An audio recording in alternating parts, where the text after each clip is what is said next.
The display unit is mounted in the top of the flight instrument panel, and collimated symbols, presented on the combiner, provide the pilot with all the relevant flight and weapon delivery data coincident with the real-world situations.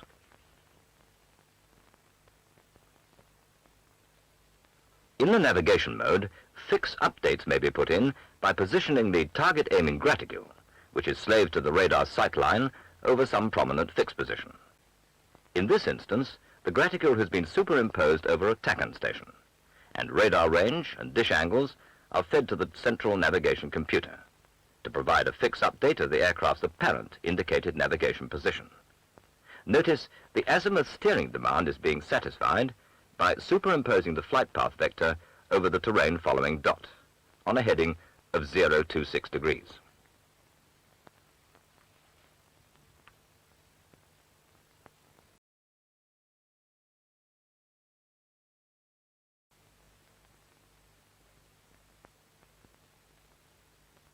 A dive toss attack will be carried out on the bridge, and to start the attack, to obtain target position in terms of radar range and deflection from the aircraft, the pilot positions the weapon aiming graticule over the target. The aircraft is rolled to track the azimuth steering line with the flight path vector. Dive angle is 8 degrees. The pull-up anticipation cue is positioned on the azimuth steering line. Descending through 3,000 feet, the target is bracketed by the aiming graticule.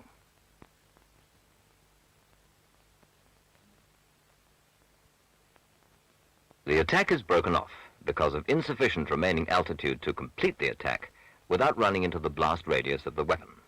The pilot maneuvers the aircraft for a second attack, repositions the aiming graticule. The in-range solution cue has appeared and is moving down the azimuth steering line towards the flight path vector. The pilot is pulling towards the solution cue, which flashes as weapon release occurs.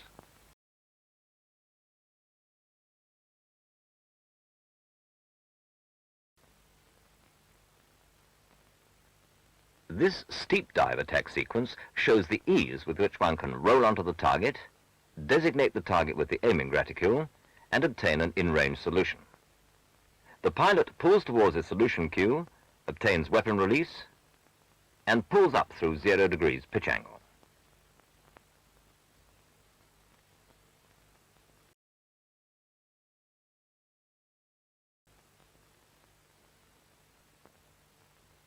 The reversionary standby sight can also be used simultaneously with the electronic symbology to check the accuracy of the total system.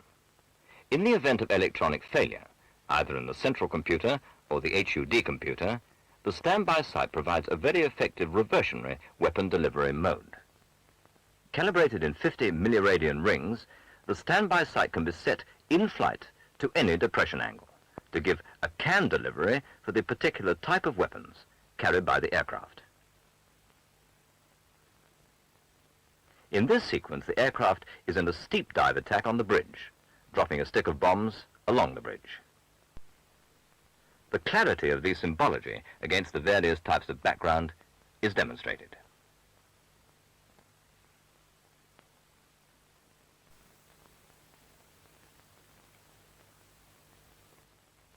In the radar bombing mode, the target aiming graticule is positioned by means of the radar PPI, and the attack is started through cloud, diving at 28 degrees on a heading of 158 degrees. The solution cue is moving down the azimuth steering line towards the flight path vector, but the pull-up anticipation cue for bomb burst clearance reaches the flight path vector first. Bomb release is inhibited, and the mandatory pull-up cross demand is obeyed. The pilot pulls up to 13 degrees to reposition for a further attack. The target graticule has been repositioned by means of the radar PPI.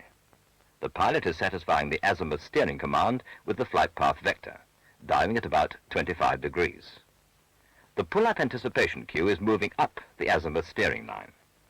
The in-range solution cue has appeared, but the pilot elects to continue the dive to make certain of a visual acquisition before release.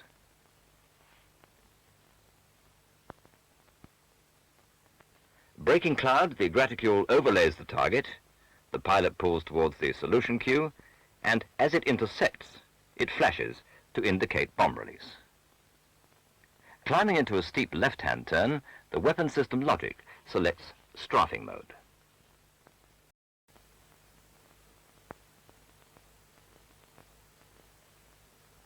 Returning to base after the sortie, the pilot selects approach and landing mode. This sequence shows a descent towards the runway on a heading of 348 degrees.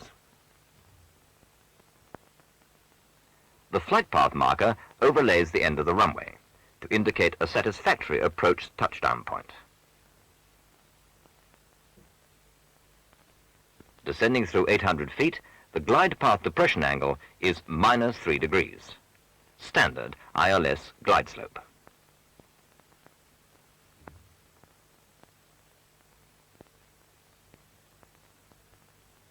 Rate of descent is the standard 500 feet per minute. The flight path marker overlays the touchdown point on the runway for the present approach path.